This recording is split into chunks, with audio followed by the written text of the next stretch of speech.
Editor's note: Elephant Journal articles represent the personal views of the authors, and cannot possibly reflect Elephant Journal as a whole.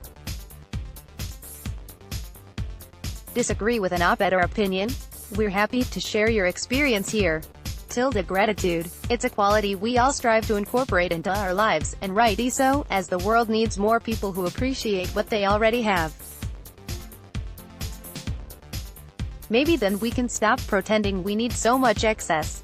Gratitude is about recognizing the importance of feeling thankful for the life that flows through your veins and the air that passes through your lungs and the body that encompasses your beating heart. No matter your socioeconomic place in life, gratitude, when practiced, allows us to appreciate the beauty of life, rather than focus on the intricacies that might shift our mindset to a negative state. We've heard time and time again that it's so important to be grateful for the simple grace of being alive. That this life will quickly pass, ephemeral beast that it is, and we'll soon find ourselves as part of an unknown abyss, so we should appreciate the ups and downs of living while it lasts. That we're lucky to have ever lived in the first place, what with the 1,000 other sperms competing for the chance to latch onto an egg and blossom into this strange genetic phenomenon that is a human being. These are beautiful thoughts, and should be practiced often. Maybe you don't need to focus on the sperms so much. What becomes dangerous in the art of practicing gratitude is when we start to compare ourselves with someone else's misery in order to feel better about our life. Social media and online publications and endless advertisements are constantly parading what various cultures deem to be the pinnacle of their societal standards, often with the purpose of making the viewer feel inadequate, so that these audiences will then assuage their inferiority complexes with whatever product these systems were first pushing. Our modern world emphasizes the importance of such extreme externalities, which often sends people's self-esteem in a tizzy, bouncing up and down and all around until it spirals out like a deflating balloon.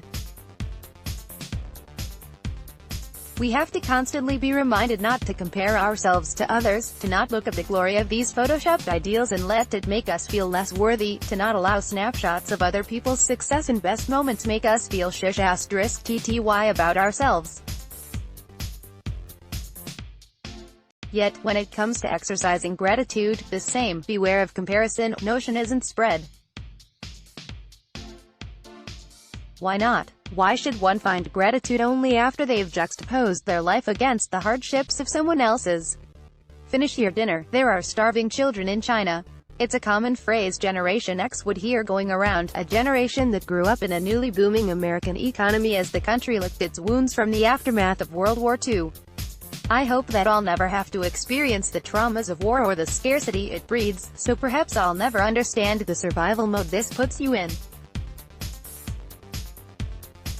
But the idea behind this phrase is still incredibly dangerous. Why would one need to think about the hollow stomachs of impoverished children in a foreign country in order to appreciate their meal, let alone eat past their natural comfort level? And this isn't the only time these sort of ideas have surfaced.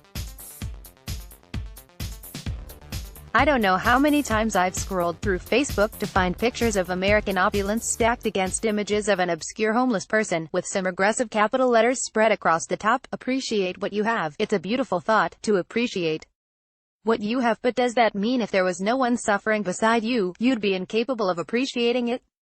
Isn't that the sort of mentality that leads to greed, that leads to extreme disparity in wealth? Gratitude is beautiful.